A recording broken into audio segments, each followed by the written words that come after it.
Berhalter's Irish too, actually. We both have passports. Oh, good man. Well, there you go. Yeah. There's my favourite player then now. This is Park the Bus with Steven Caldwell, Kevin Kilbane and Luke Wileman. Welcome along to this week's edition of Park the Bus. We're in Graham Leggett's here, and it's almost a bit like the game Where's Waldo? for where is Steven Caldwell? Because where is he this week? Yeah? He's flying around the world right now doing various different things, and we can go to join him. He's going to join us from one of the poshest hotels in Seoul, South Korea. Oh, yeah. Stevie? There we go. Come on in. There he is. Hello. Hello, mate. Have you gone away for a new haircut? Hey, the hair's looking good. The hair's looking good, yeah, lads. I didn't want to say that. You're looking well. Yeah. So you're in Seoul now. We'll talk in a minute about your trip to the World Cup Stadium yesterday for a game. You started in Japan, Stevie. What's going on? How's the trip been? What's it like out there? Trip's been brilliant, Luke. We're filming a show called Game and Glory, a football culture show that'll be coming out in the springtime. So we're having a great time. We're flying around the world, doing different countries, showing everyone what football's like in Japan and in Korea. We'll be in England, Germany. We'll be in a lot more countries, South America, Europe, and even a little bit of Africa. So it's a fantastic show. It's a great experience. We're tired, but we're having a fantastic time. I've got to say the people of Tokyo, Japan, were wonderful, and we've been in Seoul, Korea the last few days, and the people here are just as great. So what a time. I'm missing you boys. I wish you were here with me. Yeah. And I'm not the poshest hotel in Seoul, I promise. Yeah, we're missing you. We're missing you. But hey, Stevie, you know what? I would say I would recommend anyone listening, follow Stevie on Instagram, because this boy's an absolute belter on his Instagram right now. Honestly. Okay, no. Hold on, though. Let's see, because he doesn't know this, but we actually have a picture of him in traditional Japanese dress. Here we go. Look at good. that. Oh, Yeah. this is what I was... Oh, Matcha. absolute... What's going on, Stevie, there? Camilla and I having a little tea ceremony in Japan, teaching us how to make matcha in our full kimono robes and that. We look good, no? You're looking well. I think Camilla's looking a little bit better than you, I have to say that. But That wouldn't be hard. You look worse for wear there, Steve. Have you been out the night before? You're trying to sober up or something? Actually, I had been out the night before and it was a little bit rough there. When he said he's the matcha tired, helped me a little bit. he said he's tired, making it sound as if he's working so hard. But you know, with Stevie, He's tired and emotional. And then he said he would like you to be there. I can't think of anything worse than you two being let loose. I mean, I've seen you, you know. No, not at all. Not at all. The reason I'm tired, guys, is because when I get there, I'm too excited. Kevin knows this better than anybody. And we had a few too many beers the first couple of nights, and we were very tired with the jet lag. And since then, it's been a lot more subdued, thankfully. It seems like 5 minutes since you were doing Vancouver-Dallas. You're on the flight the next morning. Then all of a sudden now you've missed the Vancouver-Dallas playoff game, and we're obviously hopefully we'll do the next one. So Stevie, talk to us about you get on the plane, or you do the game, should I say? You get on the plane, you're into Japan. How's your week been since you've got there then? Has it just been hectic, one thing to another straight off the bat when you've landed in Tokyo? Crazy hectic, Kev. A long flight, 13 and a half hours. So it's the other side of the world, and it's a 13-hour difference. So 13 hours ahead I am, which is kind of wild. And we're doing these short, sharp shoots where there's a lot of action, and we're trying to get a lot of things in a few days. But you can't complain, guys. It's not really work, is it? I was just going to say, no one's feeling sorry for you. No yeah, one, you know. Luke was just complaining before to me that he went to the Blue Jays playoff game first off the bat, and he had about 3 hours sleep before he had to get on a flight the next morning. So Luke's complaining about that. So you can't have it both ways. You get a Blue Jays game, and then you're on the flight straight down. You know. Okay, listen. What did he wear better? I want to say that Moneybags Wileman at the Rogers Centre. Yeah. You know, always getting that. Jumping on the bandwagon a bit, eh? Unless he got comps, he's buying these expensive tickets. What do you think? What do you think, Kevin. Stevie? Do you think? What do you think? Do you know, think I would pay all that money? I don't think you got a comp. Yeah. I think you're too reluctant to ask for a comp. He's the face. He's the face. Well, we'll chat about that when I get back, when you get back. What did you wear better, though, the kimono or the kilt? That is the question we've got right now. Everybody can leave us a message in the comments. If you're just listening to the podcast, make sure you check out the YouTube version, or it will put this online somewhere. This lad is an absolute Does he look better in a kilt you. or a kimono? It's the kilt. I think it has to be the national attire, isn't it? He looks so well in that. He just looks. Guys, I'm a man of the world. I'll wear whatever the people ask, and I'm a very respectful man. So when I was to go to the tea ceremony, I was asked to wear the kimono. I picked out my own colours. I thought I looked quite spiffing in that kimono. I'm thinking about buying one and bringing it back. You're going for the Scottish blue, Kevin. Yeah, maybe a tartan kimono. That would be cool. Actually, that would be really cool. I think for the World Cup next summer, we should do some traditional dress there. Japan, Scotland. Yeah. I'll wear a tartan kimono. There you go, Stevie. Which stadium did you go to in Japan? Japan. We were in Saitama Cave. We were in the national stadium, essentially Saitama, just outside Tokyo, which is a wonderful Yokohama. stadium. Was the national stadium Yokohama there? No. Well, Japan play games in Saitama for sure. Right, okay. I don't know if they move around a little bit, but we were there in 2006 with Scotland. Actually, we played them in a tournament called the Kirin Cup, which was a kind of precursor to their World Cup campaign in Germany that year. So I'd been there before, and it was a great stadium, really cool stadium. A lot of people, interesting guys. We went to Urawa Reds. Because they're one of the best supported teams in Japan, and we thought, what an experience this will be. And they had lost the week before 4-0. So the fans, the ultras, were actually doing a silent protest. And we get there, and the stadium, you could hear a pin drop.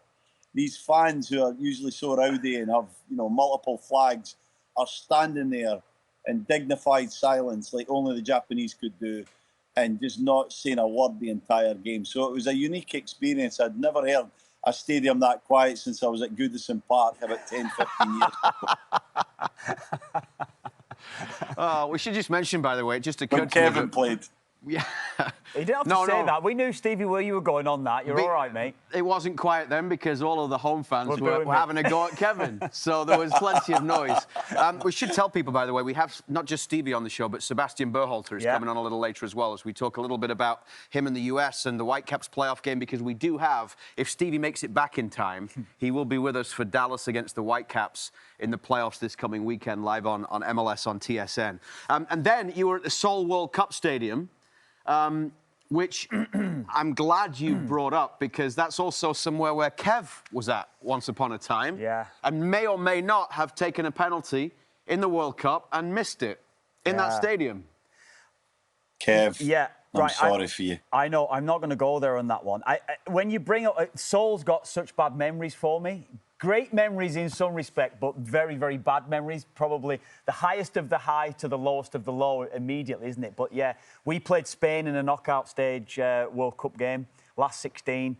Played them off the park and got put out on penalties to Spain. We did play them off the park. Yeah, we were brilliant. Yeah. We were so good.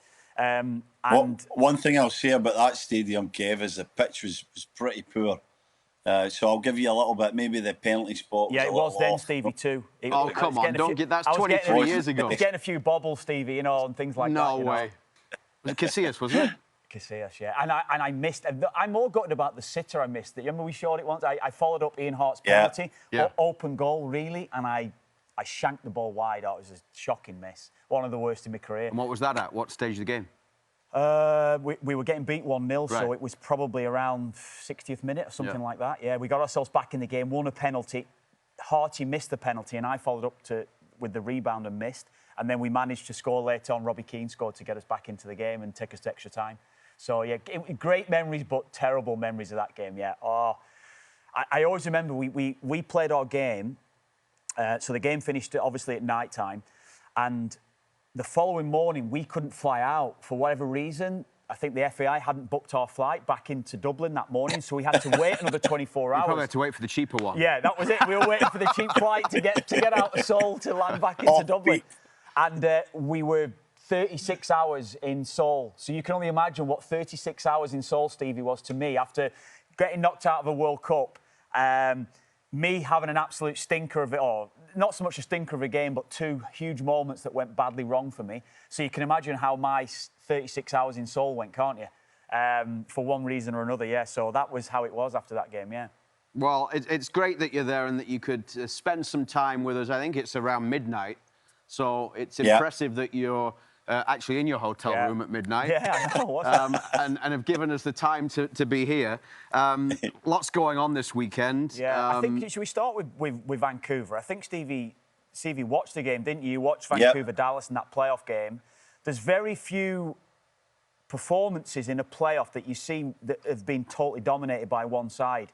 We watched Dallas. Dallas were poor. They were poor. No, well done, Vancouver, but it was men against boys. Nerves get the better of you in big games like that, can get the better of you. But how relaxed the Whitecaps looked in the game and how it was 3-0, should have been 6 or 7-0, and it was a total domination from start to finish. And it's almost as if you can get too confident of that going into game 2. But Stevie, outstanding performance all around, wasn't it, by the Whitecaps? Really was, Kev. Dominant. And I think it's easy to say after the fact, well, they were only playing Dallas and we'd expect them to beat Dallas. But when you go into the playoffs, as we all know, you're a little nervy. And sometimes when things don't go quite so well at the beginning of the game, you can get even nervier. But I thought the Whitecaps, like they have done most of the season, just stayed on course, stayed on track and did their job really well. Methodically just kept going and pressing FC Dallas to the point where they just broke and it was just too much. And to your point, Kev, it could have been 5 or 6. But some top performances out there again. They've got guys that are at the peak of their career who are just playing great football at the right time. And I thought Sabi was terrific. I know he missed a few chances, but I think maybe Gold coming back into the fold has gave a little bit extra to Sabi's games, tightened things up a little bit. And I think he's playing really well. Ahmed was a threat again down that left-hand side. What about the back 4, Stevie? What about that back 4, the makeshift back 4 they're having to play? Yeah, well, I mean, Halbouni we've commended a few times, Kev, this season, haven't we? You know, sort of coming from nowhere and becoming a reliable, let's call it, third centre-back for the Whitecaps. But what about Ralph Priso? Can you imagine, Stevie, if you'd said at the start of the season that they'd be playing in a playoff game with Ralph Priso and Halbouni as the central defensive pairing? I mean, you would have thought at that point that something's gone terribly wrong. Start of the season, if we said a playoff game for the Whitecaps would be Ocampo, Halbouni, Priso and Tate Johnson, we would have been fearing for the Whitecaps in terms of can they win that game, can they go through, can they play well, and that back 4 were sensational. It's more about the tactics and the way that they penned them in than actually being tested by Dallas, as we know, and they're going to get sterner tests ahead if that back 4 remains. But I just think they've done so well. They're inexperienced as a group. Even individually, they're quite inexperienced. And they've got a central midfielder in Ralph Priso who, quite frankly, after his time in Toronto and Colorado, was really getting to a point where you thought he was drifting out of the league to a point where I think he's maybe found sort of a new position to his career in that left centre-back position because he's good on the ball. He's got a bit of pace for a defender. He has got a bit of grit, a bit of determination, and he's playing with a confidence that we haven't seen, Luke, since we were kind of calling these games at Canadian U under 17 level at the World Cup in Brazil a few years back, where he was a big prospect. Now I think after that, the kind of maybe the sort of lack of development, let's call it. I don't want to be too harsh on Ralph because he has been a decent player, but I'm now starting to see that player that everyone in Canada hoped that he could be. I thought he was outstanding, and I know he wasn't tested much, but I just really think he's brought something unique and different to his game, playing a little bit further back there. No, you guys have seen a lot more from him a lot earlier, both you and Luke, Stevie, but I actually was quite impressed with him when I saw him play for TFC. I just felt circumstances for him, right guy, wrong time, wrong club, I suppose, because of the transition that TFC were going through. So when they let him go to Colorado, I didn't see enough of him at Colorado, I have to say that, but watching him at TFC, I thought, and I'm not just saying it now in hindsight, I thought at the time it was a mistake for TFC to let him go because I thought that within the right system, this this player could actually go on and start to progress and do quite well. So, I don't think anyone envisaged he would be a centre-half and play as well as he's playing now. But I thought even watching him in I don't know how many games he played for TFC, less than 50, I would think, less than 20, 25, I thought that he had potential to go on and do something. So it's not so much I'm trying to say, well, look, it's justifying what I think. I just feel as though that sometimes guys don't work out at one club. It doesn't happen for them, and they might need to move somewhere else before they find the perfect home. And Vancouver is a perfect environment for every player, it seems, right now, because there's a lot of players that we've spoke about in the last 2 or 3 years where we thought they might not be the guys that's going to go on to the next level, and every one of the players have got on to the next level there. And if you look at Vancouver last night, 4 certain starters under normal circumstances: Brian White, Ryan Gold, Veselinovic and Tristan Blackman. 4 certain starters without a doubt, and probably Laborda, the way it's working out right now. So you could say Sam 5... Adekubi, sorry, yeah. So you got 5 or 6 certain starters in that side. For them to perform the way that they did and not have the key players in, it's incredible to think what they're doing, Luke, isn't it? Yeah. And he was part of that Mark Anthony Kaye trade when, you know a lot about that one, Stevie, when Mark Anthony Kaye came into Toronto and Ralph Crepeau went the other way under Bob Bradley. Yeah. I knew a little bit too early about that one, didn't I? Yeah. One day we'll tell the story of how Stevie got into trouble over the Mark Anthony Kaye trade to Toronto FC. Just a couple of other things with Canadian internationals this weekend. We'll talk more about the Whitecaps with Sebastian Berhalter. But Jonathan David gets a new coach now. Juve have fired Igor Tudor, new coach coming in for Jonathan David. How are we assessing where he's at right now? He was at fault for the goal at the weekend. They lost 1-0, and his backward header cost them. Yeah. Where are you at with Jonathan David in terms of Juve and if this is working? I know it's still very early days, but... It might be a good thing for Jonathan David that there is a change of coach, because the style of play, the system, however you're looking at it, it's not quite suiting him. It might be the way that the coach is asking personnel to move around him. It's not quite working. It's surprising that it's done so early. And I think we all know with Italian football, Stevie, that Tudor wouldn't have been the player that signed Jonathan David. It comes from a club, the director of football, head of signings, or whichever role is undertaken to get Jonathan David in. He's given to the coaching team, and they've got to work with him. So it might be a good thing, whoever's going to come in. With it being Juventus, you would imagine it's going to be a huge name. It will be a big, big name. And Jonathan David will be the priority for any new coach now, because the board and the directors of that team will be saying, you're not getting the best out of him at all. He's not scoring. He's not getting in positions to score. So the priority for that new coach going in now, Stevie, will be you have to get Jonathan David playing well and scoring goals.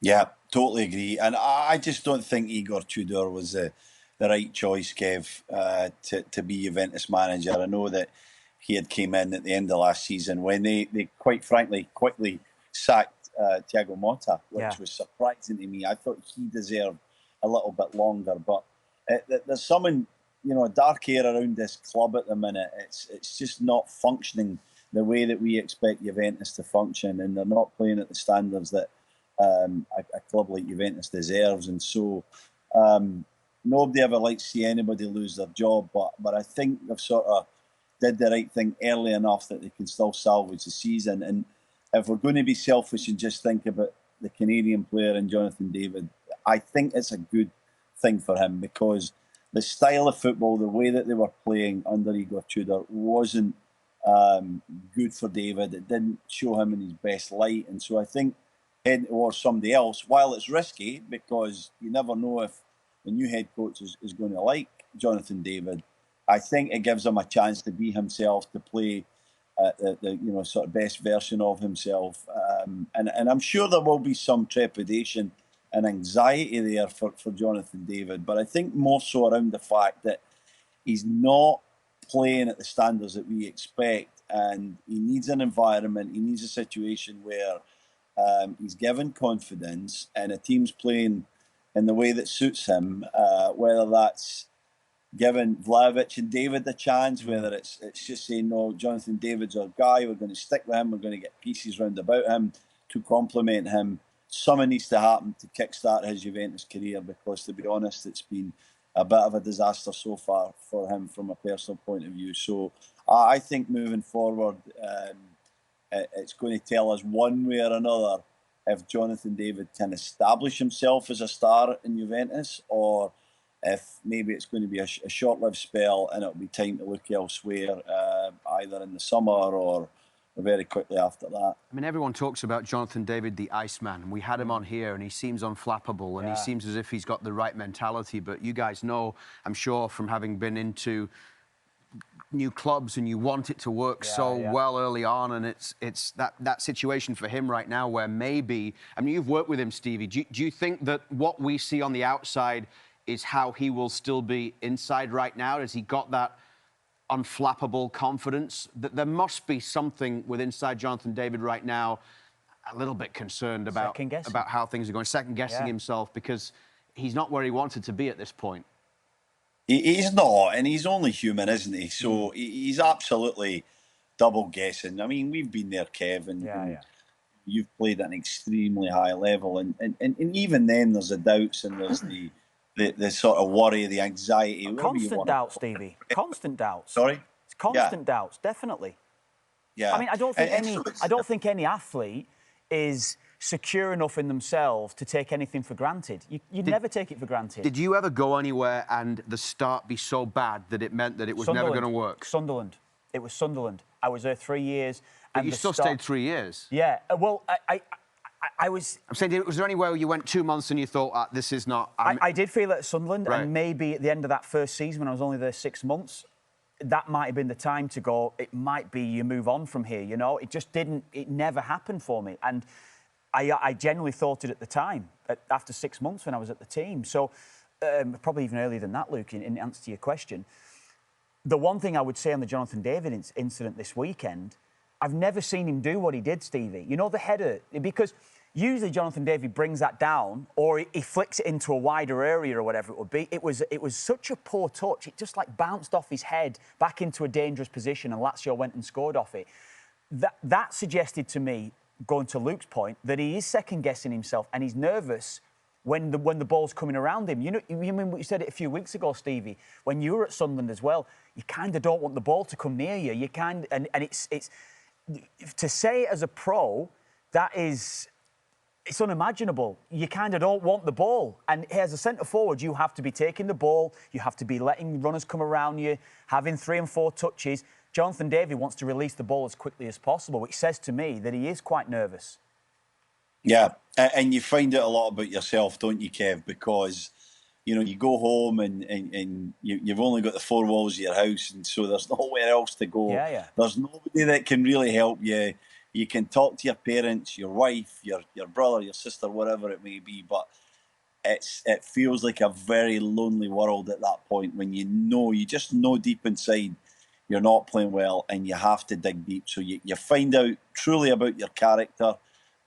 He's at this crossroads in his career at this minute, and he's playing for one of the world's biggest clubs. So it's not an easy thing to do. It's easy for us to sit here and criticise decisions, or he should bring it down, he should be calm, he should take an extra touch, or he should finish that chance. When you're there and when you're in it, everything's moving too fast. Your decision-making ability is hampered, to say the least. And so you got to get on the training ground. You have to do whatever you need for positive self-help, and you need to get back to your best football. And it usually starts with hard work. I know it's a simple little cliche, but it's just getting your head down and working your socks off and trying to, work your way into form almost, Kev, isn't it? It's like the old cliche where you say, you're playing a few bad passes or you're having a poor game, simple pass, connect a pass, connect 2, connect 3, have a header if you're a centre-back, maybe get a chance or hit the target if you're a striker. It's these little details that allow you to start building back into form, and I think that's where David's at. I hope he can get out his head. I hope that he can sort of reset a little bit. Let's just say, okay, he started quite well. It's been really difficult since then, but it's time to reset. The club's decided a reset's needed in the head coaching position. Now he himself has to be somewhat selfish to get his own confidence back and to get to being the player that we know he can be, and we know he can be a success there. But it's a tough road, and he's going to find out a lot about himself, isn't he, Kev? I think it's 1 goal, 1 assist in 10 games in all competitions for Jonathan David right now. You talk about... feel justified by what he said at the start. I think that's what it is. He said he shouldn't have gone to Juventus. I think he was a bit underwhelmed, I think, was what Steven said at the start. Is that justify what you're saying, Don't get me involved Stevie? this. No. It's not a good time to poke the Juventus fans, guys. I'm sure they're feeling a little bit rough. I don't want to go there. I thought that Serie A was a strange choice for Jonathan David, and it wasn't so much the club. It was more around the league, and I just felt, or we were led to believe that he had different options. And obviously, I'm biased. I played a lot of my football in England, so maybe I felt he might have went to England, but I still think there's a chance that he can revitalise his career at Juventus. But I think they've made the right decision in moving past Tudor and trying to find somebody else. I hope they go and get a really kind of big name, big hitter. I think it will be, Stevie. I think it's the only thing that's going to satisfy Juve supporters at this stage. I think it's got to be a big name. Would they go for Zidane? Is it potential that they could get someone like Zinedine Zidane in, the ex-Juve guy as well? That's the type of name that I expect to be in the frame here. I think I've not even seen, because it's as we're recording, it's only just happened, hasn't it? So I imagine he'll be in the frame, and there'll be 1 or 2 others big names around it. Yeah. Well, that's where I went right away, Kev. I went to Zidane. I'm pretty sure that he would be offered it. It's whether he wants it or he wants to wait until the France job becomes available next summer. It seems like Zidane is not in a rush to get back into management. He wants, 1 or 2 jobs. Maybe Juventus is one of them. So let's see. But if I was Juve, I would be, sort of reversing the dumper truck of money or whatever it takes, whatever he needs to sort of give him confidence that Juventus is the right club, and trying to persuade him to be their next manager. A couple of other Canadians that we should talk about. One is Alistair Johnston. Terrible to see him come back, and then at first there's the excitement of him coming back, and it's not just from a Canadian perspective, because you look online and things aren't going well for Celtic right now, but all of the Celtic fans are so happy to see Alistair Johnston coming back. It shows you how well he's regarded by that group of fans and how much they want him back in that side. You wonder whether or not it was a little too quickly now, because he's out again. You talked about Jonathan David and character, Stevie. We all know Alistair Johnston. We know his character. We know that he is exemplary in that, in the way that he holds himself, in the way that he will work to try and get back. But this must hurt him. It really must to work this close to a World Cup. He's done his hamstring again. Good one. Yeah. How do you think his mindset is going to be right now, Stevie? Well, Ali's going to be positive, isn't he? But again, it's like, it's easy being positive in public. It's easy being positive in private in front of people. It's when you look in that mirror and it's just you and your face, and you're saying, well, how do I actually feel? Am I concerned? And only he'll know how kind of serious the injury is. What I know is, from my experience of being injured or playing football for 18 years, when you re-injure something, there's a big concern, and you have to take longer next time to be absolutely certain that the injury is healed, and that you're better, and that you can push yourself to the levels that you did before. And so you always worry with hamstrings, especially with athletic players like Alistair Johnston, and then he's went and re-injured. That there's real doubt there, Kev, that he can come back quickly from this, because as you know, Kev, as we've been there, you start moving and you get to 90%, you think, well, I can go again, or you might even feel like you can train with the guys. But training to playing is 2 totally different things. The level is like night and day, isn't it? Stevie, we've already spoke about it with Jonathan David, the nervousness around playing as well. Everyone gets nervous in some way, shape or form when you're playing. So when you're back, your body's reacting differently. It's not just going out and doing 50 sprints or 20 sprints or whatever it takes to say that your hamstring's fine. It's your body's reacting differently because you're a little more tense when you're coming into a game. So he's come back for a Europa League game. I think Brendan Rodgers is saying, Celtic manager after the game, to say it's not as serious as the first one. But I am with you, Stevie. It does create that doubt when you re-injure something after coming back so quickly. And And from a Canada perspective as well now, November's looking out of the picture. Highly unlikely. Then you're talking about March. Yeah. And at that point, I think the last time he played for Canada was the last summer, the Gold Cup. Yeah. So you're talking 9 months since he's been in a Canada camp, and you're going to get 4 games before the World Cup. Now, I know Alistair Johnston is not one of those new players to the squad. He's been around a long time. You know, he can just fit back in there. Does it change? Does it change Stevie's lock for race to the roster? I don't know. Does it get into his own head a little bit? I'm not too sure on that one. Well, what it does is it builds the confidence of the lad that's been replacing him in Nico Segur, doesn't it? It gives him another couple of games, we would think, in that right position. And Stevie's got 2 right-backs in his 11 right now. Yeah, He's got 2 right-backs in his 11 at the moment. Yeah, I know. We'll talk about that one later with him, really, eh? But, I was hoping, because I'm thousands of kilometres away, that we would not talk race for the roster this week, but we managed to get it in. Of course, every time. We've got to. On race for the roster, you're never going to lock in a goalkeeper unless something huge happens. James Pantomis started for Portland in their playoff game. Maxime Crepeau needs to move. And the playing game as well, so he's had 2. He's had so Maxime two, Crepeau needs to move, needs to play. If it's going to be MLS, he's not going to get any game time now till February, March. So we wait and see where he goes. But Toronto FC said this week that they're not picking up Sean Johnson's option. Yeah. What chance Maxime Crepeau starts game 1 of the season for Toronto FC, Stevie, next year? Oh, good question. Chance, I would say, I'm going to give it a percentage of about 50%, because I'm just wondering why TFC would move past Sean Johnson, who's on a pretty good salary. He's an aging goalkeeper. They want to freshen things up. They want to have a new squad there.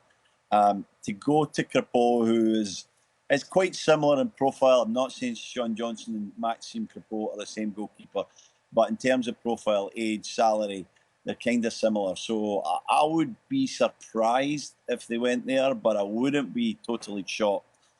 He is someone that I'm sure is on their list, Kev. I just don't think that that's going to be number 1 on their list. Well, I agree. I mean, I think it is. It's still a big salary for a goalkeeper, and given what he's done at Portland, he hasn't necessarily shot the lights out at Portland. And we know Phil Level, for whatever reason, after going in, didn't fancy him, didn't like him. So it's a start for him. There is potential for Montreal as well. Gillier is on loan, Stevie, so there's potential that he could go to Montreal. He's a Montreal boy, I believe, isn't he? Yeah, he's from Montreal, so that would probably... If he went to Toronto, he would become the first player to play for all 3 of the Canadian MLS clubs. A lot of them have done 2. But I just think when you're looking at any of these clubs right now, surely you pay a premium to get somebody in your squad who could be representing your country at the World Cup in a home World Cup this summer. Doesn't that make sense from a perspective of building your team and building it, especially a club like Toronto or Montreal, where they're so low that they need to try and build the excitement and build that connection once again between the fans and the players and the club as a whole. I think he's better than Sean Johnson anyway. I think it would be an upgrade. No matter, I know people might not necessarily agree with that. I think he's a better goalkeeper. I think TFC overpaid. I think overpaid for Sean Johnson. I don't think that has been value for money, in my opinion. And that goes down to the fact is, I think when you're building your roster within the MLS, something that I've learned, that you overpay for one player, it costs you elsewhere. Yeah, for sure. So I think the goalkeeping situation has to be at a level. Now, I don't know Max Crepeau's salary, but I believe it is less than Sean Johnson, quite a bit less than Sean Johnson. So I think they will have money to play with elsewhere if they get him in there. So, in answer to your question, though, or your point that you're making, I think it would be. Stevie's put 50% chance that Maxime Crepeau starts the first game of next season for Toronto FC. Yeah, I'd be something similar. I couldn't go any higher than that. Simple for the fact is that TFC... That's just boring. Well, it is because... You guys may as well just sit on the fence. Well, you give us an answer then. Why don't you give us an answer then? You just sit there on the fence like you do every single week. You're on the podcast. Now, this is our podcast, Luke. We've got to start offering an opinion. And you don't... Unless it's Sheffield United, you don't offer an opinion on anything. He's the goalkeeper expert. We should be asking him on this. His lad's a goalkeeper. Luke Wileman should be telling us what's going to happen. Come on. OK, well, By the way... Sean Johnson over $1 million. Sean Johnston Max also Crepeau. was a World Cup goalkeeper. He didn't play in Qatar, but he was in the squad. Yeah. Okay? He's won an MLS Cup. Yeah. Maxime Crepeau did really well with LAFC. Don't forget that when Maxime Crepeau left the Whitecaps, they didn't want to lose him either. Listen, when he was at the Whitecaps, I thought he was one of the best, if not the best, in the MLS. Yeah. So, obviously, going into Copa, he had a great Copa America. He broke his leg, obviously, that's hindered him, and it has affected him after winning the MLS Cup. So, I always thought he was a better goalkeeper than Sean Johnston. I think if you're Maxime Crepeau and... I mean, would he want to come to Toronto, being a Montreal boy? I'm not sure, but I think Toronto would be a good fit from both sides. Yeah, I agree. Whether it happens or not, I would go... If I was TFC... I'd go 51%. 51. I think there's more chance than you guys. I'm going to jump right off that fence. I tell you what, you are... Right off that fence to give my opinion, 51%. What a guy you are. I tell you, you come up with some great... Here's the other one, though. Yeah. Sorry, I get one last point in this. Maxime Crepeau will go anywhere, has to go anywhere that he's loved and that he's told that he's going to play every week and that he's going to, be a key figure within that team. So if that's Toronto, where he's got that Montreal connection or he played for the Whitecaps, it's irrelevant. He Do you know one thing? There's a huge rebuilding job, though. You know more than ever, you guys at TFC. The back four is decimated. If you're going to get a goalkeeper that can actually organise a back four and give them confidence, a goalkeeper like Crepeau is the perfect guy to do that, because there'll be probably, I would imagine, inexperience that's going into that team as well. And Crepeau could aid and help a lot of those younger players that's going through. Crepeau is on 600 and something, so you'd save about $400,000 on Crepeau as opposed to Johnston. With Montreal, if he went back to Montreal, Gillier was on loan, but has done really well, got called up for Chile. Here's one. If you're Montreal, if you're Donadel in Montreal, would you rather have Crepeau or Gillier? From what I've seen from Gillier, I liked him. So, and he's probably only played 10 games, 12 games or something like that this season. I've really liked what I've seen. So I think if it depends, obviously, salary and fees and whatever it would take to get him in, I could see Montreal going that way and take him in, because Montreal have been a side that like to give players a platform that they can sell on. He's done enough in his first 10 games to suggest to me he could go on and be a bit of a star. So it might be another one that Montreal nurture over the next year or two and then sell on for a big fee. OK. Well, I mean, with Maxime Crepeau, the biggest thing, like you said, Stevie, is it doesn't matter where he is. He needs to play. I just wonder whether... should he look elsewhere? Should he look to be getting games sooner than the start of the next MLS season? Is there a potential for some kind of a loan move somewhere, or whatever it is? Does Maxime Crepeau, for the sake of because of the club situation, does he need more games? Does he need to be playing? Is that an option, Stevie? I hopefully it is, because I think it would be a smart one to take, Luke. I'm totally in agreement, and I think if he wants to think about it in terms of the race with Dane St Clair for that #1 spot, it would certainly give him a bit of a head start on Dane St Clair. Who knows what will happen to him? Stevie, what level is he good enough if he were to go to Europe? What level is he good enough for? Look, he's not been in his best form for a while. If he gets back to his best, I think he can play maybe in a Belgium, maybe a lower championship club. Very difficult to kind of think of a home for Maxime Crepeau, but I think if he can go to Europe, he should take it. I think more likely MLS, and little point on Gillier looks the part, guys. He is a top keeper. Stevie, just a quick one. Sorry, I know I don't want to cut across when you're talking about a goalkeeper, because we love talking about goalkeepers, as you know. But how easy is it for MLS players to get a loan move to Europe? We've seen it with some high-profile players, with Beckham, Robbie Keane. I remember doing it when he went to Aston Villa. High-profile, yes. How easy is it for your run-of-the-mill, if you want to call them, MLS player to get a move to Europe on loan? How easy is that, logistically? I don't think it's easy. I mean, two guys that I think of that were there quite recently was Paul Arriola and Jordan Morris. Yeah. They went for a little bit. I think they both went to Swansea, if I remember correctly. Were they not with permanent moves in place as well, though? I think Morris especially was. He got injured, didn't he? I think part of the problem now, though, is as well, when you consider, it's not that long ago that the MLS season was starting, last weekend in March, early April. Now with Champions League, you're talking about the window opens in January, and you're talking about MLS pre-season. Some of them start in the first week of January if they're playing in the Champions League as well. So it doesn't offer as much of a window to be able to go on loan somewhere and get minutes there. So maybe it's just if you're out of the playoffs or if you're not playing like Crepeau is, it's a long time. It's a long time without games to go from middle of October. I mean, last year, Toronto FC's last game was the first weekend in October. They had to bye the final week. They didn't play again until last weekend in February. So especially when you're building up to a World Cup, that's something that maybe some of them can look at. But the other thing is, guys, the depth in Europe within clubs or regions is so strong that you got to say to yourself, is this MLS player worth this move? You know, you've got relocation fee, you've got the loan fee or whatever it may be, the wages if it's significant. When you add everything up, you really have to be sure. Let's just use a British club as an example. A British club saying, right, we want to bring in this goalkeeper or this centre forward. You have to really believe in that player, and we're talking about a guy who's had a tough season, a tough time in terms of trying to push that through as an agent. I think that would be a difficult one to do at the minute. So, you know, you go back to people that really know him, and he's really known in MLS, and he's been an outstanding goalkeeper in MLS. He's done really well at international level. That is a way more likely move than somewhere in Europe, in my opinion. But I certainly hope he's got options.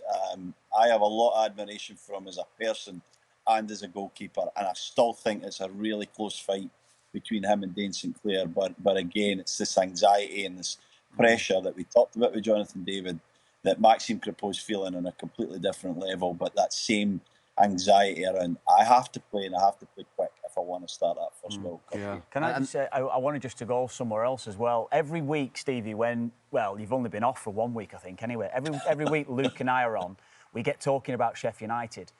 And we always say, you can't be talking about Sheffield United again, but I have to talk about Sheffield United this week because they're involved in something I'll talk about, and it's a Canadian story. Daniel Jebbison at Preston North End.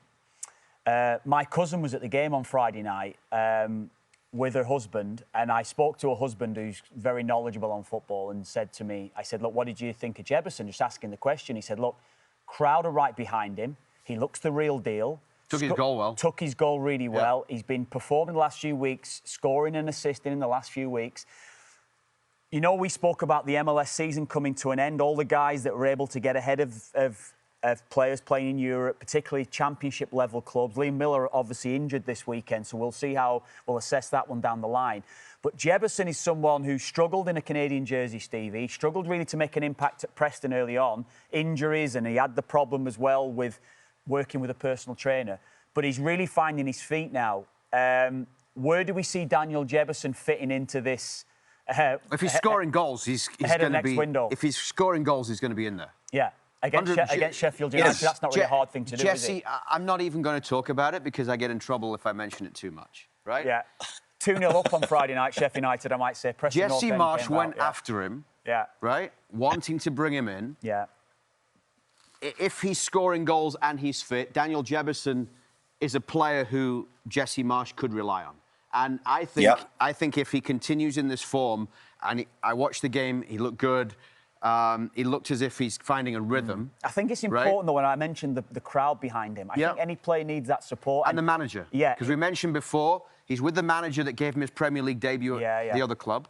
And if he's in that form, because you look at the striking options and there's still so much fluidity in terms of who it's going to be up top. Unknown. Unknown's a better word, right?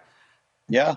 And it's a chance for anybody of Oluwaseyi, of Promise David, of Daniel Jebbison, whether he starts in a wider position or down or wherever he starts. It's a chance for anybody who is in a run of form to be able to stake a claim to get an opportunity in the next international window, Steve. And we've done him a disservice, guys, because we've disregarded him a little bit when it comes to the striker chat, and we've been saying that, you know, can Larin hold on, or is Tanny coming? Is Promise David going to, you know, steal that spot or develop enough this season that he's a serious contender to start alongside Jonathan David? And because of Jebuson's very slow start at Preston North End, we've kind of forgot about him a little bit, and we've sort of had him out there in the outskirts of but that rightly discussion. so sometimes, Stevie. Rightly so. And I'm not saying that as a bad thing, because he hasn't been performing. If you're not performing, the level that all these Canadian players are at now, and the level that they're expected to get to, if he's not performing, he shouldn't be anywhere near it. And now he is performing. Rightly, he gets his due and he gets the mention that he deserves. I agree, but Kev, we keep giving Kyle Larin the benefit of the doubt, don't we? And me particularly, me more than anybody. Well, because of his body of work, because he's been there. Well, exactly. Right. But listen, your body of work's one thing. Kevin Kilbane's body of work's brilliant, but I wouldn't start him on the left wing, would I, these days? Because he's past it, you know, and I'm not saying Kyle Larin's Kevin Kilbane. I can still do a job at centre half, though. At some point, you've got to say, what are they doing now, you know? So this battle's heating up because there's not a lot between these players, and everyone's fighting for that second striker spot, and whoever's in the best form should play in that position. Whoever's the best partner for Jonathan David. And so Daniel Jebuson, if he is in form and he keeps the form up and he gets a little bit of a head of steam here, then he will certainly come into the discussion, and so he should, because it's a really open battle, and I don't think any of these guys are the finished article and have everything in check. One has experience, one has speed, one has a bit of guile and a bit of quality. One seems to score goals as soon as he gets a chance. It's almost like, you know, if somebody can just find that little bit extra and another kind of section to their game, then they might just, you know, find themselves ahead of the pack. It looks like the set around you is going to fall down there, Stevie, so I don't know what you're doing. Was I taking too much here? I was getting too excited, wasn't I know. Yeah. I didn't see the game. It's a green screen. I don't think Stevie did either, but you wanted to talk about El Clásico. El Clásico this weekend was a game that we would have liked to have watched. What a game. And I actually missed it live and I watched it all back afterwards. It was a real game, you know. There was a lot of shithousery in the game, if I'm allowed to say that.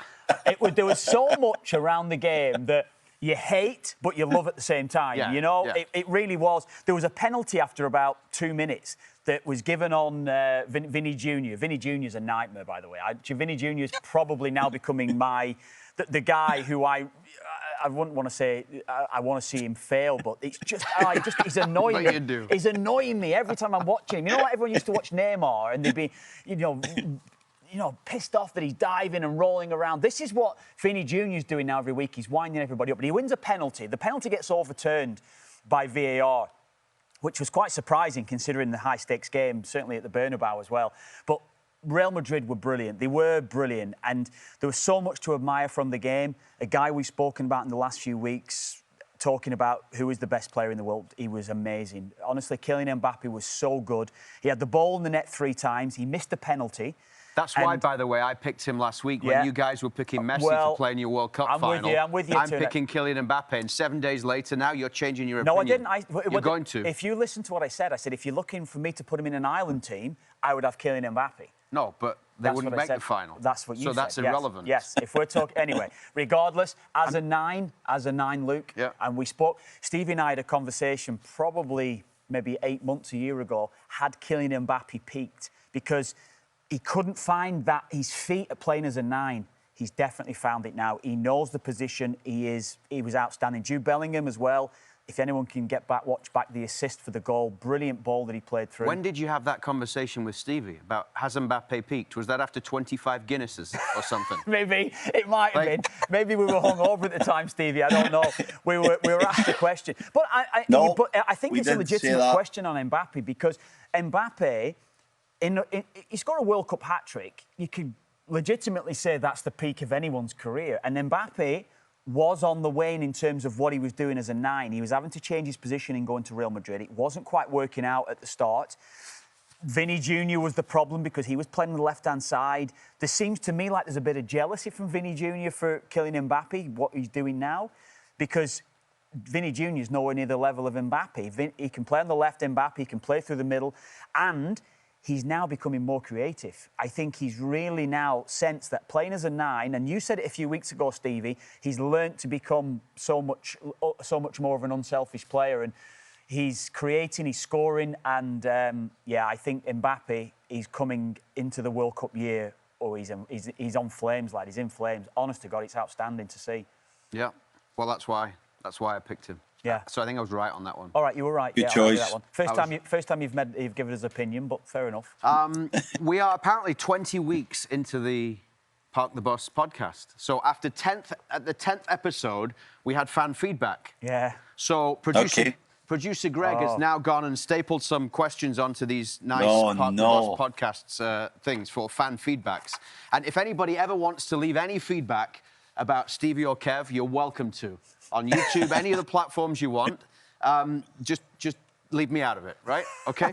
But anytime you want to have a go at Stevie and Kev, please go for it. Let me go first then. Let me go first. Just on this thing, because we're leaving Luke out of it. But first one here, I've got it in my eyes. When I wear my contact lenses, I can't see. From Sandy Anderson. I'm getting old, lads. It's from Sandy Anderson, JN1QN. That's her Twitter handle, or wherever she's coming from. Great show, guys. Luke is the perfect addition. He's a total pro. No. This lets Stevie and Kevin freewheel, which maybe the makings of Canada's best podcast. Wow. That's what Sandy Anderson says. So thanks for that, Sandy. Yeah, okay, very, very that's all you got? You got that one? Yeah, go on, I'll give you that one. But Luke gets a great mention on it, that's why. Okay. I think, remember last week we had Statman Joe on, and to be fair, I thought he overperformed what I was expecting from Statman Joe last week. He actually raised the level of the podcast a little bit. Did he? Which I didn't think there was a chance of. But he's got all of his friends to tweet in or whatever it was, or leave comments on YouTube. Love when Statman Joe is on, keep it coming. Need more of Statman Joe, some good segments there, gents. Keep the Statman Joe segments coming. Great episode, we need more Statman Joe. Right, yeah, that's it. Come on. I love it. They're all IP addresses in Hamilton, Ontario. No, Joe was very good. Joe was very good last week. At Juve Fan Club Canada. Yeah, okay. These are all too nice. Oh, I like this one. If you're over 21, you shouldn't be playing video games, ? Dumbest thing I've heard all day. That was the that was if something you said. If you're over 21, you shouldn't be playing video games, and also you shouldn't be wearing a baseball cap backwards. That's my life philosophy. Yep. Yeah. And I think at the time I told you how stupid that was. Yeah. Not on the baseball cap. I couldn't, even at the Jays game, I can't pull off a baseball cap, let alone wear it backwards. Yeah. But I will play video games with my kids. I'll take it playing with your kids, but you should not be going home and sitting in front of a screen playing video games when you're over 21. Surely you've got better things to do with your life, no?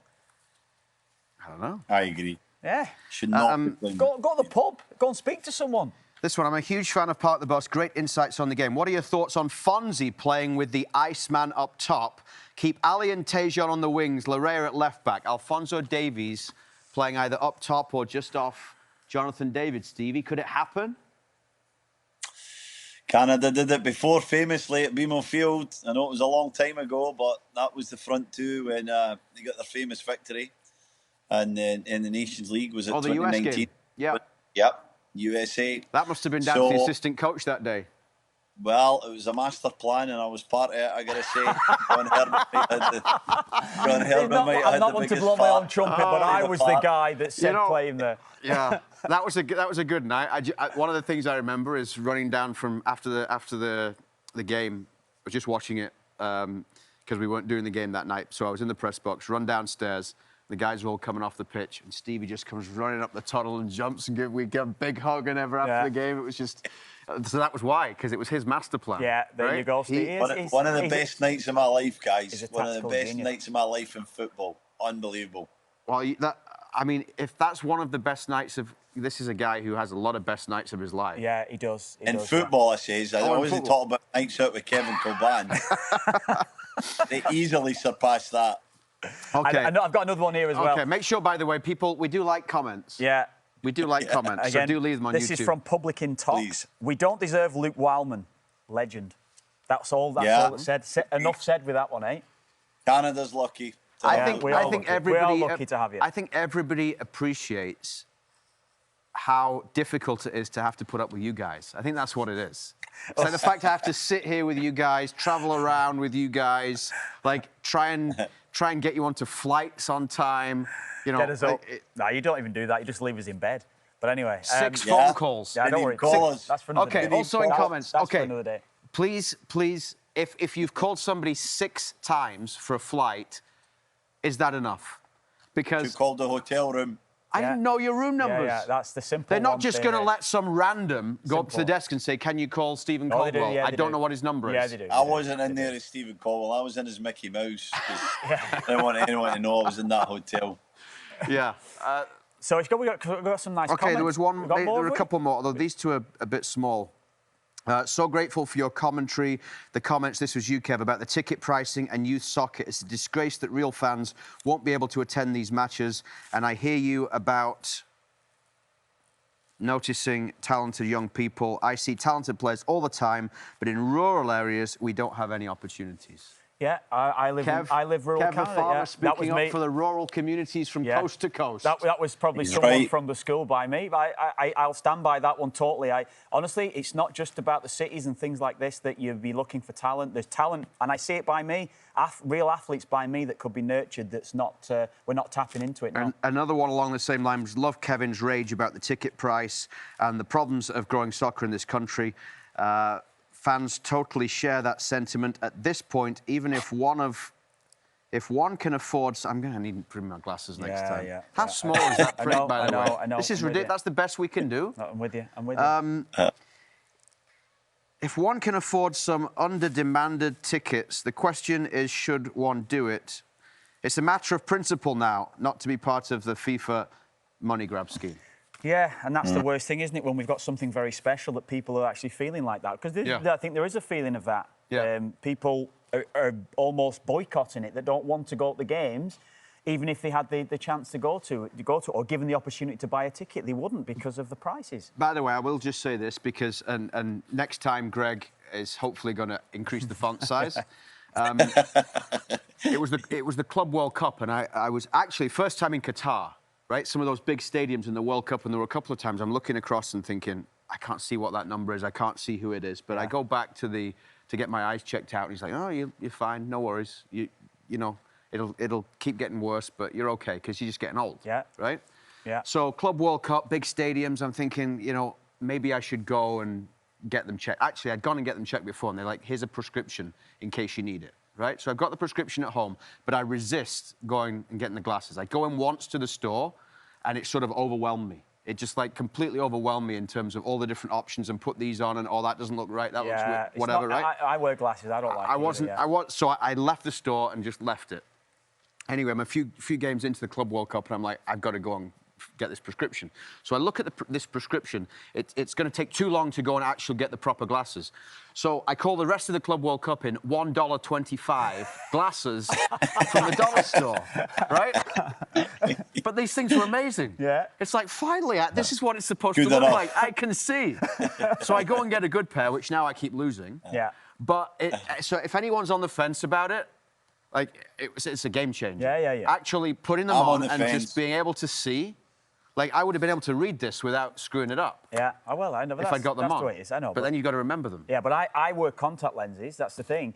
And I could read that if I didn't have my contact lenses in because I have a different way around for you with my sight. So it's I wear contacts to drive, I wear contacts to watch TV. I can see Stevie's beautiful face now. If I didn't have my contact lenses in, I wouldn't be able to see it. Anyway, public service announcement to encourage anybody who thinks that they might like to try it, go for it. Because it's an absolute game changer. By the way, Stevie, well, I knew I'm in you denial.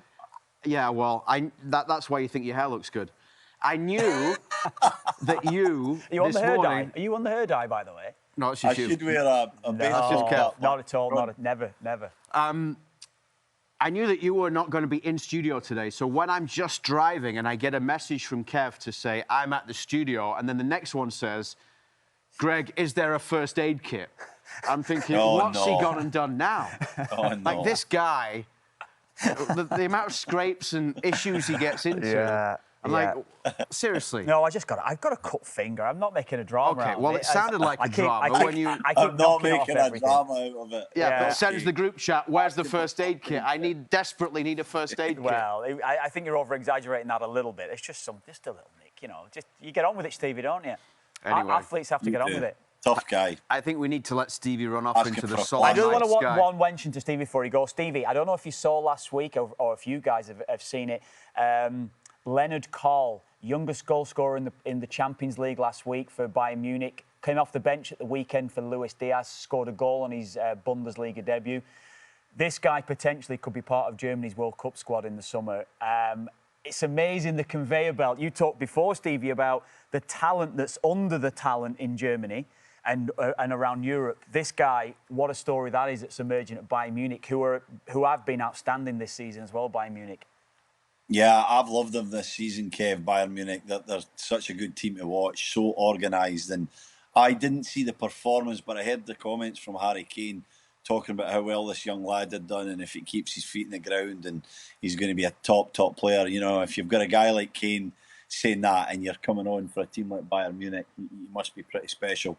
And the other thing we'll say to bring it back to the international picture, Germany will play these guys. They won't hang around. They won't wait, and they won't. If the lad's ready and he's worthy of an opportunity, he'll be in the team, and if he takes his chance, he'll stay in the team. So I think, as we said, the Germans might be a little bit short for 2026 World Cup, but when you look at the next Euros and the 2030 World Cup, Germany will just keep getting stronger and stronger because of that conveyor belt. He was playing U17s for Germany earlier this year, Yeah, and now he's I just think we have to get the mention. We'd wait 2 weeks and he scored a hat-trick, and I said, we should have got him in a few weeks too ago. late. We've got to give him a mention now early on, yeah. He just wanted to get it in so that we can say that Kevin unearthed them. Kevin of was course. The one that, well, yeah, he admitted that. He admitted that before. He's like, I've got to get this name in because everyone will know him in a few weeks, and I've got to be the first. I've got a good story on that, guys. A quick one on that. My granddad, God rest his soul, went to Kenny Dalglish's first Celtic game, and everyone was raving about him coming back. And my granddad, who was never a great judge of talent, said, that boy will never make the grade. So, sometimes you get it right, sometimes you get it wrong. He can't run, he can't head. What else does he do? Well, and the club that I'm not allowed to mention, the mighty Sheffield United, did actually turn down Diego Maradona at one point. Now, this is a famous one, and it's true, yeah. And across the city, Sheffield Wednesday turned down Eric Cantona. Oh, so wow. Everybody doesn't always get it right. Diego Maradona, no thanks, is probably... Kevin, I was in a pub in Seoul, Korea tonight, and it was a kind of Maradona tribute pub, and there was this tiny little old school television. I don't know, it must have been 7 inches or 8 inches, and it was playing Maradona highlights. And after best your ever, Stevie. recent outrageous revelation that Maradona is the best best player ever. I was watching it with different eyes, Kevin, and I gotta say, these highlights were out of this Stevie, world. and I've got to say, you said Maradona over a 4-year period. It's totally untrue. I had to go back and check my stats here. We cannot go back to 1978 to 1990. It was actually a 12-year period that Diego Maradona was the best in the world. He wasn't the best player in the world. There's no chance. There's absolutely no chance he was the best player in the world for 12 years in a row. Yeah. Not having that. Yes, he was. And when Stevie's back next week, we can destroy you even more. But there's only the two of us here right now, so I don't want to, and he's about to leave. Yeah, okay. So, okay. Make sure you're back for the Whitecaps Saturday night, please, Stevie. I'll be back, guys, and please tell Sebastian Berhalter what a great season he's having. Enjoy that chat. Okay, thanks. Brilliant. Well done, Stevie. Sebastian Berhalter is coming up next.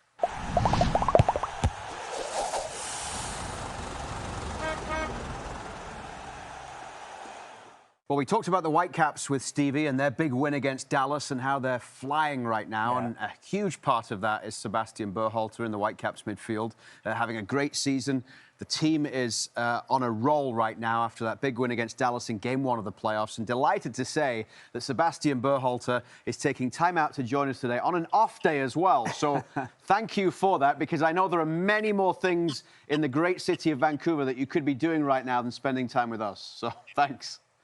Nah, thank you guys for having me. It was good. It was like a little alarm. I had to wake up at certain times, so it's good. No problem. I know the game wasn't too late yesterday, but I don't know how you were, Kev, when you played, but on night games, you had a bit of the evening to recover yesterday. Do you sleep well, Sebastian, after a game? Are you able to get to sleep, or is it like 2, 3 in the morning still wide awake? I think yesterday was good. Yesterday it was like 12 to 1, not bad. But usually it's, definitely 2 to 3, especially if you get a goal. If I get the goal, I'm going 4. I remember those days. Well, if you've scored, you kind of want to watch it back. You want to see it. You're watching the whole game. If things haven't gone too well, you kind of just leave it. I'll watch something else. I'll watch a movie or something like that. Yeah, but you haven't had many days this year where it's not gone too well for you or the team. And that was a dream scenario last night, wasn't it? You dominated from start to finish. What a performance. Yeah, it was good. I think, from the opening whistle, we didn't let it be a chaos playoff game. We let it be our own game and control the game, and we really took charge, which was good, and I think that's something we emphasized before, that we wanted to play it at our own pace, and then limit their transition moments. It was a good game, and we got to go take our business down in Dallas now. And the biggest crowd in Whitecaps playoff history as well. And it's been great to see not only how well the team has gone, but also how well the city is getting behind you guys. That's been the coolest part of this whole year, honestly. I think coming back to Miami game, you felt it, walking around the streets and just the excitement that they had for the team at the time. And then now it's again, like, getting there. And that's the coolest thing, is just seeing the city come to life, and, everyone rooting for us to go far and hopefully win the whole thing. So it's awesome. Sebastian, with that back four that you've got playing out at the moment, that inexperienced back four, I think it was the first time they played together in the game against Dallas. Do you feel a little bit more responsibility alongside Andres Cubas in the middle of the park, that you've got to give them a little bit more protection, or is it just play your natural game as normal? I think it's just play our game. We trust those guys. They're in there for a reason, and they're really quality players. So yeah, I think it's for us. It's always, we always have a balance. Me and Andres, we always have if I'm going to go, he'll stay, and it's usually how it is most of the time. But sometimes he'll go forward, and then I'll know to stay. And if our fullbacks are both going forward, we can both stay, stuff like that. So yeah, I think they've honestly, that back four has been great, and I don't think anyone could have guessed that back four in the beginning of the year, but honestly, all of them have been really good and helped us tremendously. We said that earlier in the show about the fact that no one would have predicted that it would be Ralph Priso and Halbouni starting a playoff game for the Whitecaps at the back. But there wasn't any situation where, because obviously Ralph Priso, more of a midfielder, gets moved into that back line. Jesper Sorensen didn't come to you at any stage, did he, and say, look, if this keeps getting injuries at the back, you're going to have to sit there as a central defender? You wouldn't fancy that? Yeah, I think I'm like the backup center back. I think I'm a couple of backups down the road.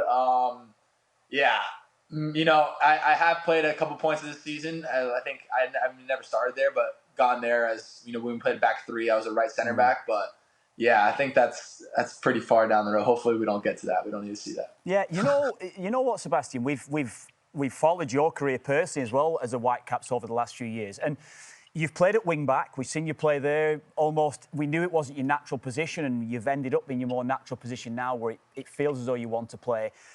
What was the changing point for you personally? I was trying to think back. I was talking to Luke before we came on, and I remember Copa America when the team were away, and you kind of almost established yourself through Copa America for the Whitecaps when the games were still going on. And off the back of that, towards the back end of the season, you firmly established yourself as one of the main players in the MLS. That's the way it's been in the last 18 months or so.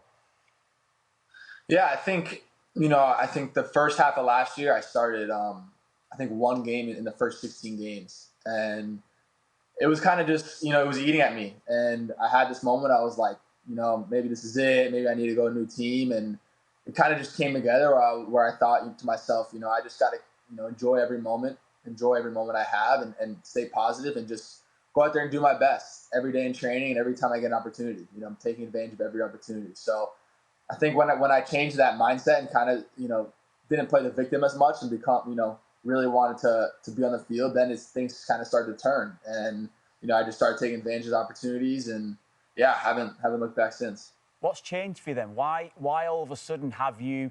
Because your game has kicked on to the next level. Obviously, you've now become into the national team as well with the US. What did change for you? You said there that your mindset probably changed, but what did you change personally about your playing style? Did you have to change anything at all? Each year in my career has just been a steady build on itself. And, I think the biggest thing was probably Jesper just coming in and with the style of play and, teaching me little things here and there. And honestly, he's been he stressed a lot just for me to do my own thing, and that's kind of what I've heard from him. And, I'm always going to play within the tactics, but he really gives me the freedom to be myself. And I think that's the biggest thing. Just, I know when I'm at myself and at my full game that I can compete with anyone in the league. So that's something that he's given me, and the confidence. And, I think in the beginning of the year, I was playing okay, wasn't playing great, and, definitely could have been rotated out a couple times for sure, and he stuck with me, and that gave me that confidence just to keep building. And he's believed in me, so I always thank him for that. It's been an incredible season. We get Jesper Sorensen coming in, somebody that not a lot of people had heard much about when he was hired and what he's been able to achieve with this team. And then, of course, there was the addition of Thomas Muller. And we had Ali Ahmed on a few weeks ago, and he was talking about how much Thomas Muller is doing off the pitch as well in terms of helping guys. I know Thomas Muller's mentioned a couple of times when he's had a word in your ear about certain things and during games off the pitch as well. What's it like having him come into what is already a team that is doing well? You'd still have made in the playoffs even if Thomas Muller hadn't come in, but it's almost like, you've got another huge piece that's arrived to a team that's already being so successful. Yeah, he's a guy's guy. He wants to go to dinners, he wants to hang out, play golf, and that's really cool. And he's initiating it. He's not waiting for us to do things, and he's like, hey, let's go do this, and we're like, yeah, let's do it. But yeah, and even the on the field part, he's always just teaching and always wants people to be better. It doesn't matter if you're 19 years old or 32. He's trying to help everyone here get better, and he wants to take us to that next step, and that's something that he's came in and set the tone out since day one. Yeah, I mean, I think that's been the thing with him. People always talk about players dragging other players. I think he's helped you as much as you've all helped him as well. He seems to be really invigorated by what's happening there within the Whitecaps roster right now.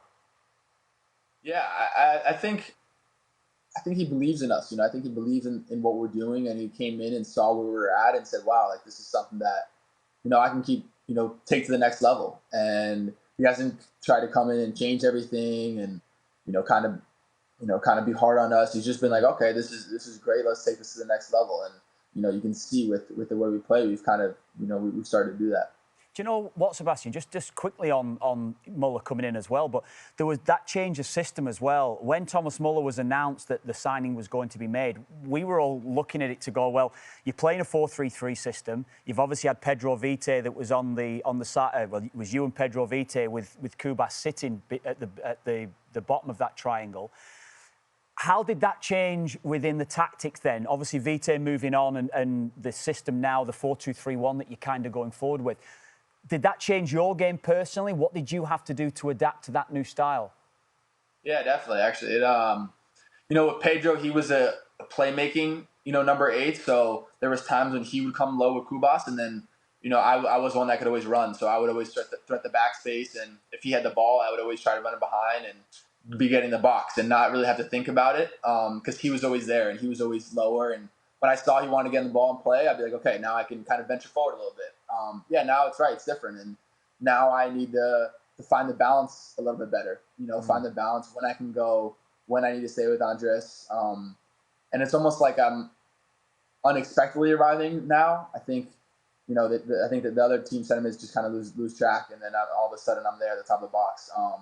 Definitely takes me a little bit longer to get up there now compared to before, but it's still, just that little awareness of where my teammates are at. And I think that's the biggest thing. Now I have to be a little bit more aware of transition and how to defend it and, how I can get in the box.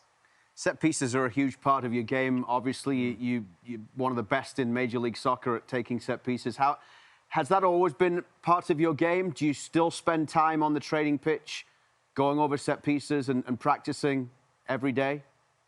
Yeah, of course. Last 2 games, I think a little bit shaky. Take accountability for that one. I think the boys need to hit a little bit better set pieces, but no, yeah, that's something that we always talk about. And assistant coach D'Agostino will sit down and come up with a couple things, or he'll present stuff to us, and we'll kind of go over things like that. So yeah, it's fun. I love it. It's like it's a game within the game, and it's a challenge, and I love doing it.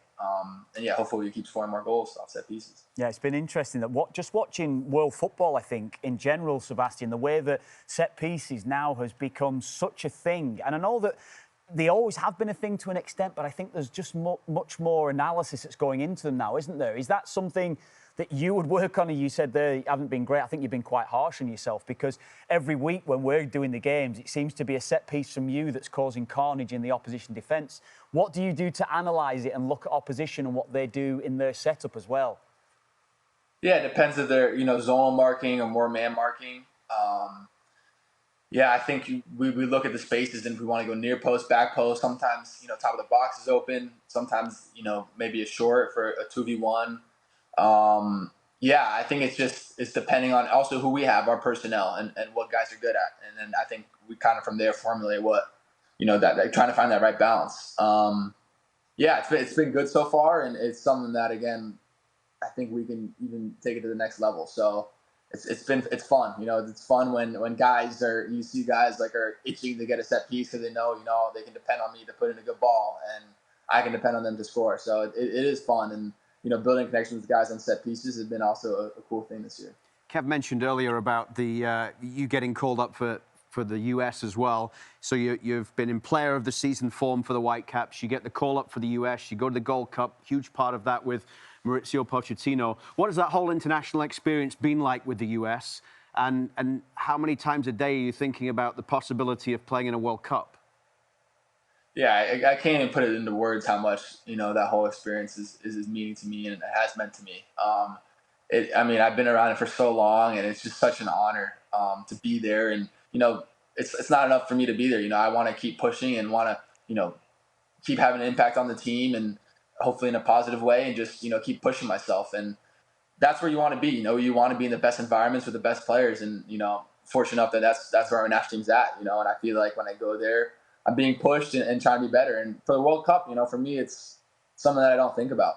Yeah, I know that sounds crazy. Yeah, you know what? Every week, we ask questions about what do you think around World Cup, and Luke almost is looking over at me as I'm asking the question. We asked Ali Ahmed a few weeks ago about where he sees his future and all these sort of things, and Luke's like looking. He's not going to answer that, so leave him alone. We had a few weeks ago. Jonathan David was on just after he moved to Juventus, and I said it's a home World Cup coming up. You must think about this. He's like, I haven't thought about it since the last camp. I haven't thought about the World Cup for a month. I'm like, seriously, I'm only going to be calling the games, and I think about it every day. That's why I'm not a proper athlete. Yeah. Ali Ahmed said he did. Ali Ahmed said to us, he at least mentioned, I am thinking about it a lot. And he was honest in that respect, Yeah. No, and that's fair. I think different guys look at it different ways. I'm a guy that, I don't like to get ahead of myself, and I have done that before. I tried to make an Olympic team last year, and thinking about that every day didn't help me. It made me a little bit worse. And I can be honest about that. I think that, that was a good lesson for me. And now I'm using that to, for the World Cup. It's like, okay, I'm just taking it one game at a time, a training at a time, a game at a time. And that's all I can do. Thoughts are thoughts, and I try not to let them control me. So I just, kind of stay in the moment. There is a lot of competition in that US squad, isn't there, right now? Talking to Mauricio Pochettino, he's made very clear the fact that, nobody, even someone like a Weston McKennie, is not guaranteed a spot. That's something in terms of the culture change after the Nations League last March that he's been trying to instill in everybody, that now, players know when they come into camp, and even when they're playing for their club teams, that he's going to go with the players that are in form, whatever you've done in the past for the United States. That's all I can ask for, as a player. All I know is if I'm doing my best, hopefully I'll get selected.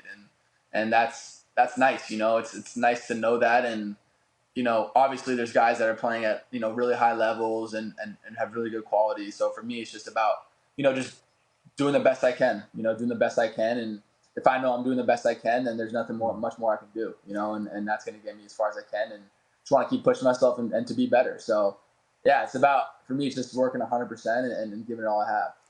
Sebastian, do you have any worries about, hopefully you get to the MLS Cup and you win the MLS Cup, but do you have any worries about after that you're not going to have a competitive game for 3 months and the guys that's playing in Europe could steal the march in you and get in one of those World Cup berths the next summer? Does that worry in any way? No, fair play. No, I'm just gonna keep doing me, and that's not something I can think about. It's out of my control. And the World Cup's in the summer, so yep. I'll be ready. If my name's called, I'll be ready. And we actually talked about it when you were discussing Lionel Messi last week, the fact that he's probably going to be fresher than ever before going into a World Cup because they've not come off the end of a long European season. But so I think it works both ways. Messi is 36 or 37 or whatever it is. This is a young buck that needs to be playing, all the time, Where do you see yourself, Sebastian? Would you like to go to Europe? Do you see it as a viable option for you going forward? It's been my dream since I've been ever since seeing my dad, play in Europe, it's been my dream. For me, it's still about just doing the best I can. And, I am happy here, but I just want to, keep going and keep testing myself. And I think any player just wants to play at the highest level possible. And that's all I want to do. And, hopefully I just keep improving and, get different opportunities. But for me, it's just about, I just want to play at the best level I can. And I want to keep testing myself and want to keep being better. So if that's here, if that's wherever it is, I just want to keep getting better. I think I played against his dad a good while ago for Ireland against the US. Yeah, I think I played against his dad over in Boston a long time ago, actually. But right. Yeah, but how many did the US win on that day against your Irish? No, you know what? I think we drew the game. We drew we had a good side then. Like I think we were big favourites. I think going into the game, but we're Irish too. The Berhalter's Irish too. Actually, we both have passports. Oh, good man. Well, there you go. Yeah. There's my favourite player then now. I'll tell you what, and I voted for you in the MLS Team of the Year as well. Did you vote? Did you vote? I bet you didn't even vote. I should have voted. You were too busy. But yeah, Sebastian Berhalter's in my MLS 11 this year, so I've given you a vote. You've definitely got one vote. I can guarantee you that. Take it. But how much of an influence was your dad? Were you around the team, the national team, much as a kid growing up? Did you get much time to see any of the guys in there? And how much of an influence was that on you? I would say more when he was a club coach, in Columbus, in Sweden. I think, being 13, 14 years old and just kicking the balls around for the guys and, trying to help out and collecting balls and just being around, I think helped me a lot. And then, when I was, 15, 16, I was super underdeveloped, really small. And, he called me for the first team training. And I knew at that moment I wasn't the best kid in the academy, that's for sure. But I think he saw like the potential that I had and said, look, you need to be in these environments where you're getting your butt kicked, and these guys are way bigger than you. You got to think quicker, play faster. So I think that 100% helped me, and I'm so lucky to have him in my corner. The stereotypical statement, you're too small, you're never going to make it. It's so funny how that can change, isn't it? 100%. Yeah, that's not something I heard from my dad, because he always believed in me, and he saw what the player I could become. But yeah, that's what I heard my whole life. I think at 18 years old, I was like, 5'5", like I was super small, and that's something that evolved my game, because I always had to play quicker, and I used to play number 10, so I was in these little pockets, and had to check my shoulders, had to make sure like guys weren't on me, because I couldn't dribble. I wasn't dribbling past anyone. I didn't have the speed or the strength. So yeah, I think that's kind of evolved in the player I am today, because now especially with the passing, instead of dribbling as much, now I can pass it a little bit further and find good passes between lines, and then shooting from distance, stuff like that. So yeah, anyone who's undersized, don't let that get to you. You're gonna get there one day. And you've gone from that position to now Thomas Muller calling you a machine. So you must have done something right. Yeah, I don't know. That whole interview was pretty funny, honestly. But yeah, no, he's again, that's something that I try to work in day out, and just want to be reliable for my team.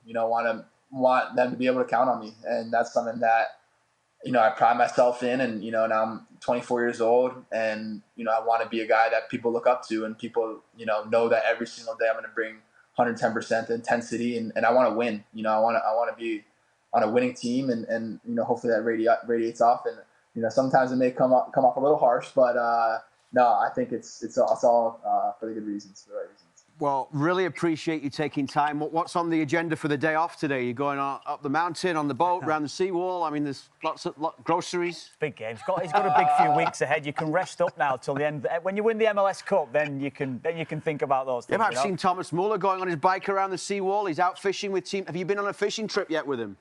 No, he's a little more active than I am, to be fair. I'm a little bit more of a homebody than him.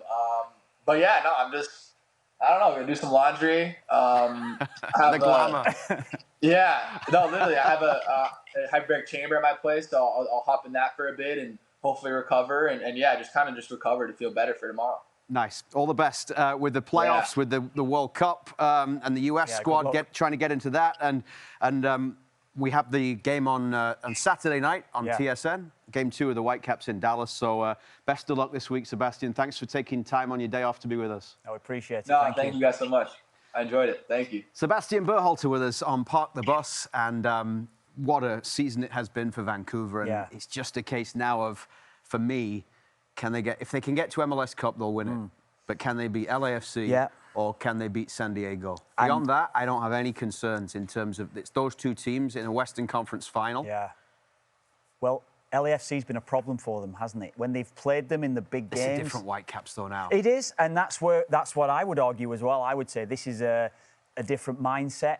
I think the mindset to the end of the season. And they'll have home field advantage on LAFC at least. And potentially another 30-odd thousand crowd that's going to be watching them. So watching them in the last few years, Luke, I think we know there's a mind shift this season, isn't there? I think there was a preparation for each and every game in the last 10 games. They recognised we need to finish, well, first obviously would have been the ideal and things like this, but we need to finish in the top 4. We need a home draw for the playoffs because that's where they've fallen short in the last few years. Underachieved, we've said it constantly that we feel as though they should have done better. I think they're in a position now that even without White, Gold, who's obviously on the bench, coming off the bench, without Veselinovic, without Blackman, without Adekubi, they've still got supreme quality in that side. And we can only hope that White, Blackman, and one or two others, and even Gold, will be fully fit going into that. If they were to get to the MLS Cup, then that will be the case, yeah. They might not get into the back line if they change with Ralph Priso and Halbouni right now. Why change a good thing? Priso, I like him anyway, but he's done great, hasn't he? Anyway, Saturday night, really looking forward to it, and the playoffs on TSN, and people should watch, if only to find out whether Steven Caldwell makes it back from South Korea. Because I think right now there's a 50-50. We were putting percentages on something earlier in the show. Max Crepeau going to Toronto. The percentage of Caldwell being... the percentage chance of you calling the game with me this weekend is probably over half. Over 50, no. I think. The one thing with Stevie is always reliable. He might be a little bit nervy to see whether he will or he won't get there. He always does. He does. He turns up. To be fair, the day that you missed the plane, he was there. Yeah, it's true. He made it. He's true. He made it. He made it for the Euro show. You did not. Okay, that's another edition of Park the Bus, and Caldwell will be back with us next week. Brilliant. This is Park the Bus with Steven Caldwell, Kevin Kilbane and Luke Wileman.